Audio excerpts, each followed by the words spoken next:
Dawn hit the fence line, and a low call rolled over the outpost. It shook the posts. Someone hit the alarm. The patrol ran to the den in the scrub ridge. The nursery tunnel was empty. Small tracks everywhere. A few drops of blood. A thin groove in the dirt led toward the creek like a wire had been dragged. Far from the fence, a small camp burned low. A human lay on his back by the coals. 2 predator cubs were curled on his chest, breathing with his heartbeat. Beside the fire sat a cut loop of snare wire. A drone found them first, then boots. The patrol spread out, rifles low. The human opened his eyes, kept still, and set his hands where they could see. Brush parted. The mother stepped into the clearing, scarred and huge. She roared. The patrol flinched. The human didn't run. He turned slightly side on, kept his eyes down, lifted the cut wire, and spoke softly.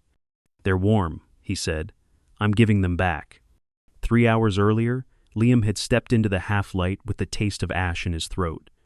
The cold was sharp that morning, sharp enough to make the creek's edge glisten underfoot, the kind of chill that clamped down on smaller bodies fast. He didn't know why he'd hiked that far out. Something in the wind, maybe. The quiet.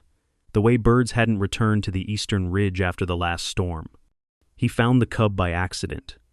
Just past the edge of a game trail, barely visible under the brush, a whimpering pulse of breath caught his ear.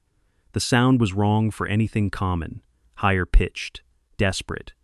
He followed it, slow, hand near the trank on his belt. The cub lay twisted under the underbrush, one rear leg caught tight in a wire snare. Not old, steel still clean. The kind used by miners trying to supplement their rations or trade favors for quiet meat. The predator was small, not newborn, but young, maybe 3 weeks, judging by the dull milk teeth just visible when it bared its gums. It hissed weakly as he approached, but the movement was sluggish. The wire had cinched too tight at the haunch, cutting circulation. The limb was cold, already losing color, and the cub's whole body trembled. Liam crouched low, careful to keep his body turned sideways. No eye contact. He pulled his ash pouch from his side kit and smeared a streak across his arms and neck, masking scent, just like the rangers taught him. He spoke low, not soothing, just steady. All right, I've got you, not gonna hurt you." The cub made no move to flee. Probably couldn't. He slid his hands in slowly, reached beneath the belly to find the snare knot. It was minor issue, easy to set, terrible to remove. The wire had bit deep into the muscle. He cut it free with a folding blade, working carefully to avoid slicing through the cub's skin.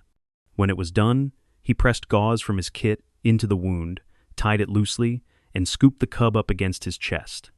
That was when the second one cried out. This one wasn't trapped, just hiding. Farther under the thicket, eyes glowing faintly in the dark. It didn't growl, didn't hiss, just let out a thin, miserable cry. Liam reached slowly, opened both arms. It crept forward on its own, stepping over dead grass and settling under his coat without resistance. He wrapped them both up and started toward the nearest clearing. He wasn't close to the outpost, and he couldn't risk running into a patrol with 2 predator cubs in his arms. The rangers meant well, but protocol was protocol. Anything separated from its den might be tagged for relocation, or worse, for removal. The fire took 10 minutes to start. He used low-smoke tinder and set up a windbreak. He wrapped both cubs in an emergency blanket, checking the first one's wound. The compression had slowed the bleeding, but the leg was still cold. He tested range of motion carefully. The joint was intact. Good. No major muscle tears. But the cut was deep clean, with early signs of vascular compromise.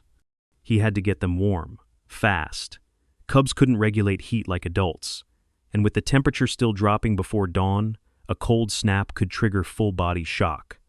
He lay down beside the fire, pulling them both to his chest under his jacket, using his own body heat to keep them from crashing.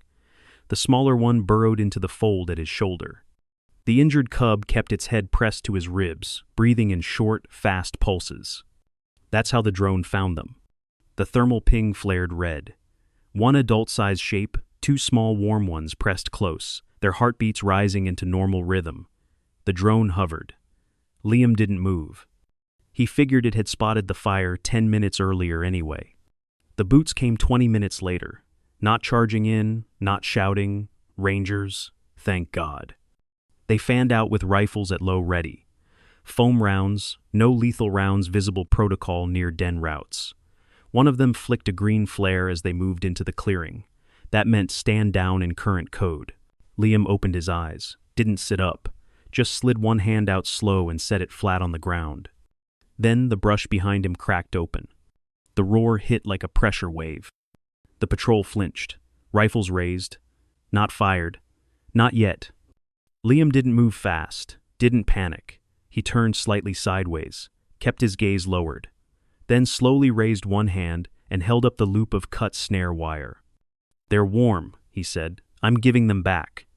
The mother stepped forward, limbs coiled with tension, eyes fixed only on him. Her flanks heaved, her mouth hung half open, not to threaten, to taste scent. She scanned her cubs with a low rumble, moved forward until her snout was nearly brushing his hands. Liam unwrapped the blanket. The cubs stirred. The injured one lifted its head weakly and let out a short cry. That did it. The mother leaned in and took them first, the uninjured one by the scruff, then the wounded, far more gently than Liam expected. She held it to her chest a moment before shifting back. She looked at Liam once more. Not long, just a second. Then she stepped close, lowered her massive head, and pressed her muzzle lightly to the sleeve of his jacket. Not a bite, a rub, a scent mark. Recognition. Then she vanished into the brush. Silence followed. No shots, no cries. Liam finally sat up, shaking from the cold and from nerves. The Rangers didn't approach yet. One of them radioed the outpost. Another photographed the snare wire. When the patrol medic stepped forward, she kept her rifle slung. "You okay?" she asked. Liam nodded. "Just cold.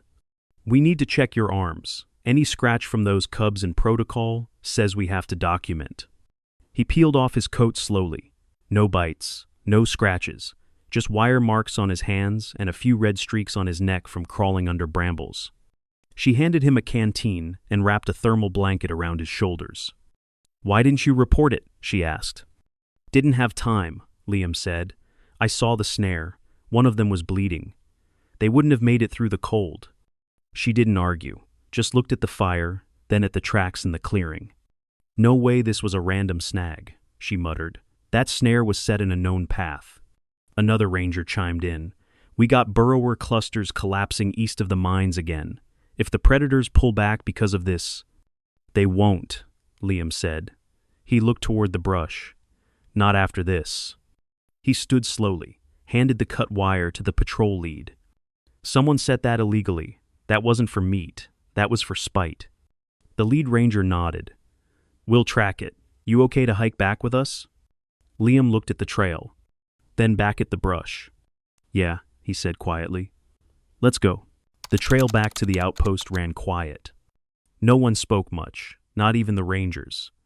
Liam walked with the medic just behind him, blanket around his shoulders, the canteen swinging empty at his side.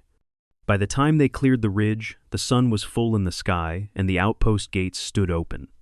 Ranger Chief Mira Brennan was already waiting, arms crossed, jaw clenched. A second patrol had returned ahead of them, and she'd been briefed. She looked at Liam, then at the drone footage playing on her wristpad. Heat signatures, the camp, the cubs. "You kept them alive," she said, flatly. Liam nodded once. "Why didn't you call it in?" "I didn't have time. The one with the injured leg was showing signs of cold shock. If I stopped to call, it would have gone bad fast. Slow capillary refill, leg already pale. Needed warmth, not a report." Brennan studied him for a beat, then tapped her pad. "Understood. You followed wildlife proximity protocol, side-on stance, scent masking, no direct eye contact. I've worked with packs before." "Not like that. You haven't." She turned, leading them toward the command building.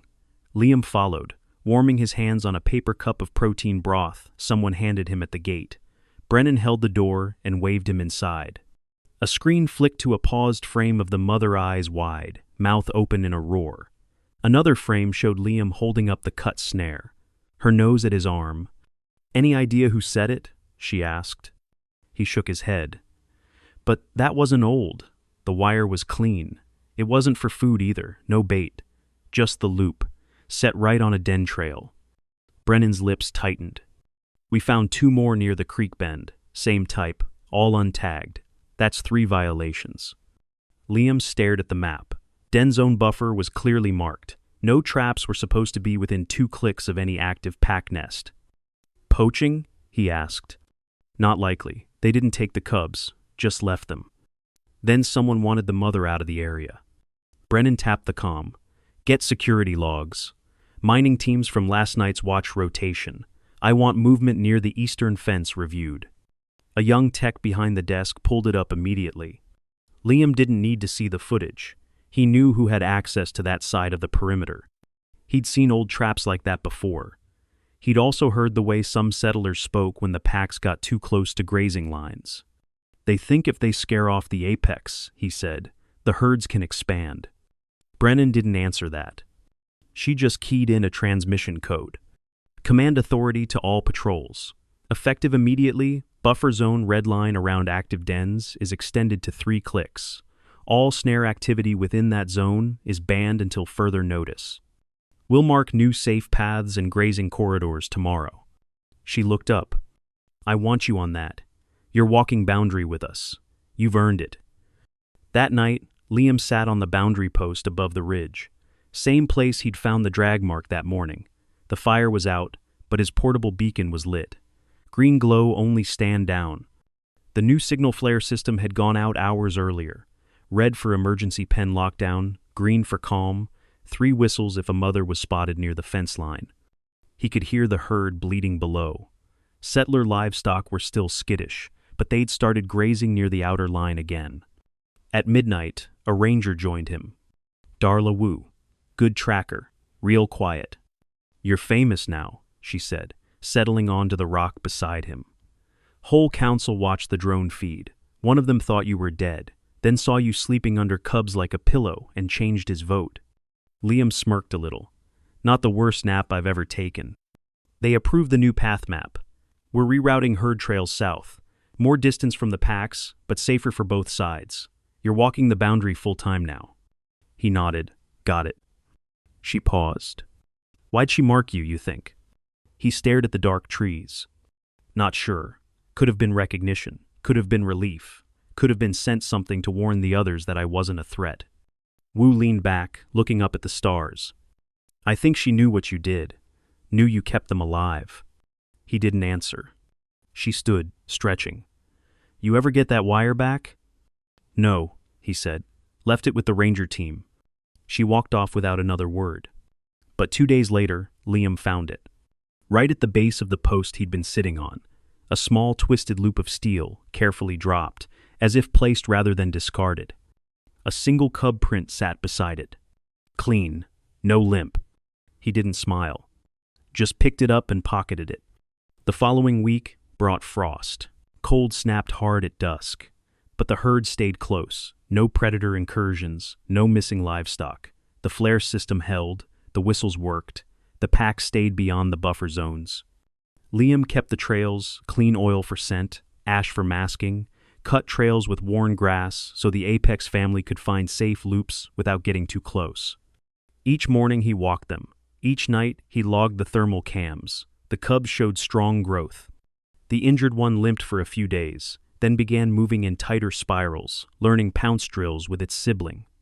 The mother was seen once. Just beyond the fence, watching. He didn't raise his hand. He just turned sideways and lowered his gaze. She watched for 1 full minute, then disappeared back into the trees. When the snare's maker was found, it wasn't a poacher. It was a miner, local, tired of shutdowns and reroutes, worried about delays to his team's bonuses. He'd acted alone, dropped the snares during a night shift under the pretense of checking drone relays. He was removed from the project immediately. Justice over output. Not a single worker protested. Because that week, a calf got loose. Wandered 2 clicks beyond the outer fence line. They found it standing still, trembling, at the edge of a dry wash. The mother apex was standing beside it. Not attacking, just waiting. She left as soon as the patrol arrived. No chase. No roar. Just a silent departure into the brush. When they walked the calf back to the fence, Liam stayed behind for a moment. He looked down. At the line where predator and settler met. A single clean paw print rested beside his own boot print. Still warm. Still pressed into the dust. Liam didn't report the paw print. He could have logged it as a passive sighting protocol, called for documenting all large predator tracks near the outer posts, but he didn't. Some moments weren't made for spreadsheets. Besides, there were other signs to focus on. The calf had made it back safely. That alone reset tensions at the outpost. For weeks, the mood had been tight, wound around unspoken worries of another snare, another collapse, another missing cub, or scattered herd. But now there was proof. Clear, quiet proof that the new system worked. The pack understood the boundary. And the people were learning it too. In the following days, Liam walked the new corridors at first light, alone at first, then later with settlers and junior rangers who needed to learn the route etiquette. He showed them how to read scat age from color, how to tell if a scrape on bark was from a warning post or a hunting mark. He taught them to recognize small pad prints inside large ones, a sure sign that cubs were with the mother. Don't follow those, he said. Don't track, don't approach, don't stare. Turn side on, drop something scented if you've got it, then back out slow. Someone had to explain these things. The settlers were mostly miners or transport workers, not ecologists. The rangers had training, but not experience this close to an active den zone. Do they actually understand our signals? One asked, crouched near a posted red flare mark. Liam shrugged. They understand pattern, consequence, territory. That's enough. He didn't mention the scent rub on his sleeve. Didn't mention the paw print. But it was happening again. Small signs left just for him. A smooth patch of dust across the trail.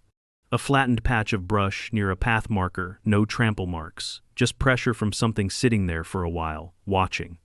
One day, he found a chunk of shed fur knotted around a fence post. Soft, cub fluff. Left right where he sat during early patrol. He pocketed that one too. The patrols grew shorter as winter crept in. The predators migrated to higher ground, following the retreating herds. The cubs were older now, faster, stronger. Drone footage showed them dragging down full-size grazers under the mother's watch. One morning, Liam spotted one of them. He couldn't tell which peering from the scrub, as he laid a new scent marker on the eastern ridge. It didn't bolt when he turned. It just watched. He turned side on, lowered his gaze, and reached into his satchel. This time, he placed something on the dirt. A folded bandage. Clean, unused, still sealed in its medical wrap. He didn't wait for it to be taken, just stood slowly and walked back the way he'd come. The next day, the bandage was gone. By late season, the flare system was standard. Rangers carried green and red with every patrol. Settler pens had siren drones on standby, ready to launch and buzz the tree lines at the first sign of distress. But there were fewer alarms now. Herds roamed with less fear. The pack hadn't approached the fence in over 3 weeks. That wasn't avoidance. That was trust. Mira Brennan called a meeting. She wore her usual layered vest, fingers locked on her data pad, as she addressed the small gathered crowd at the mess hall. Rangers, livestock managers, a few mining supervisors. We're converting Liam's map into a shared interface, she said. Predator routes, den zones, feeding territories. His scent trail markers are now logged by coordinate. All settler movement beyond the outer ridge will require clearance on green corridors only. One of the older miners raised a hand. So we give up half the grazing land? No, Liam said, stepping forward. You gain buffer land with no rating. That's the trade. And you keep your tunnels. Another voice rancher's son, barely 20, spoke up. Why does keeping the predators matter that much? Mira keyed up the overlay. A map projected across the wall, showing cave systems beneath the mining zones, long red threads winding under the ground. Then another layer appeared. Burrower nests. Without the apex, the burrowers spread, she said. And they collapse everything. We've lost entire sublevels that way. The predators eat their young. You lose them, you lose the mines. The young rancher went quiet. Brennan pointed to Liam. He kept their cubs alive. They've given him leash since. They understand him. And because of that, we've had 0 casualties in 2 months. Someone started clapping. The rest joined in quiet, not loud, but it was the first time anyone had acknowledged it out loud. Liam just sat down. He didn't need applause. He needed the system to last. Later that week, a storm rolled in short, brittle, and dry. Winds tore through the ridge, knocking over 2 fence posts and a sentry tower drone. Liam was out walking the perimeter line when it hit, and he ducked into a crawl space under the old ranger hut to wait it out. When the wind finally eased and he stepped out again, he found a pattern in the dust near the base of the hill. 2 cub prints, 1 adult, all fresh, all pointed toward him. No sound, no sign, just the tracks. He knelt, brushing a hand through the nearest one. Still warm. And beside it, pressed faintly into the earth next to his own footprint, was something new. A clean ridge mark, just one. The side of a snout. A scent rub. Left deliberately, low to the ground, facing the outpost. The scent rub stayed visible for 3 days. Dust barely touched it. The winds rolled past but didn't bury the mark, as if even the land was holding still, acknowledging something understood by instinct, if not by speech. Liam didn't call it in. He didn't rope it off or take a scan. Instead, he sat by it one last morning and traced the ridge with one gloved finger, then walked his regular route from north boundary to creek line. The routine mattered. The consistency mattered. The message had been received, and now it had to be upheld. The pack had given him trust. Now he had to earn it every day. Mira Brennan gave him his new assignment just before the frost settled for good. Boundary keeper, she said, like it was both a title and a warning. That's what people are calling you now. You okay with that? Liam shrugged. Beats predator pillow. Mira cracked a smile, brief and rare. You'll patrol in 2-day cycles. Drones'll do heat checks in between, but the manual pass keeps trust lines open. You're the anchor. Liam just nodded. He understood the stakes. The pack was no longer just an apex. It had become part of the ecosystem, part of the routine. The same way the rangers maintained sensor drones and kept water pumps from freezing, he'd become a living link in the chain that held everything stable. And still, there were no guarantees. The cubs were nearly grown now. One had shed a second tooth already. The injured leg healed almost perfectly, just a minor shift in gait, barely visible except when it ran full speed.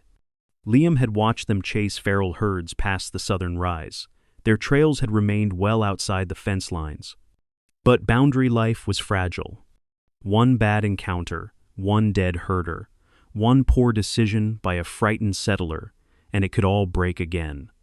So Liam walked. Daylight, twilight, pre-dawn frost he walked. Sometimes he left scent markers. Sometimes he refreshed the buffer post with ash lines and trail oil. Sometimes he just passed through silently, knowing full well that the pack had already seen him long before he saw them. The miners never saw the burrowers. But Liam did. 3 weeks after the storm, he tracked one of their tunnels, breaching into the abandoned North Road. The predator mother had been there too. He found fresh claw marks near the hole, crushed carapace shells beside her tracks. She'd cleared a nest before it reached the outpost. No one had asked her to. She just had. He marked the spot with a green flare and sent the footage to Brennan. The council reviewed it. Their response was only 2 words. Trust holds. That spring, a settler child wandered off. 6 years old. Followed a sick calf through a half-open pen gate and vanished into the brush before anyone noticed. By the time the alert sounded, the trail was cold. Drones couldn't track through the rocky bluff beyond the creek. Too much interference. Liam went in on foot. He didn't shout, didn't panic, just walked the route he knew, checking brush for breakage, testing wind for scent, listening for birds gone silent. It took him 40 minutes to find her. She was sitting at the base of a hollow stump, wide-eyed, hugging her knees, mud on her boots, and her face streaked with tears. But she was whole, calm. When he got close, she whispered, "They didn't hurt me." Liam crouched. Who didn't? The big one, and the babies. She pointed to the brush. There, just at the edge of the clearing, a predator cub stood. Not a baby anymore. Not dangerous either. It didn't growl, didn't lunge. It just stared at Liam, then turned and loped back into the trees. The child didn't remember how she'd gotten to the stump.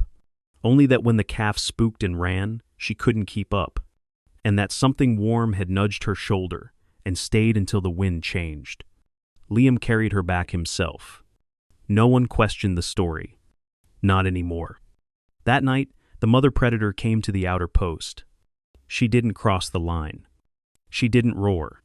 She simply stood at the edge of the light, her shadow long and flickering, and stared into the outpost until Liam stepped up to the fence. He didn't raise a hand. Just turned sideways and stood still. She huffed once, a deep, slow breath, then turned and vanished, trailing dust behind her like mist.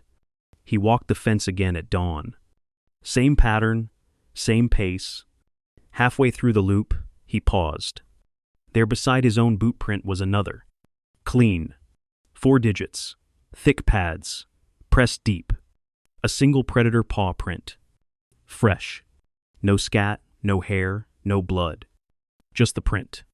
The pack had kept its young. The people had kept their herds. And the boundary held. Liam didn't smile. He just walked on. No need for words. Everyone already knew.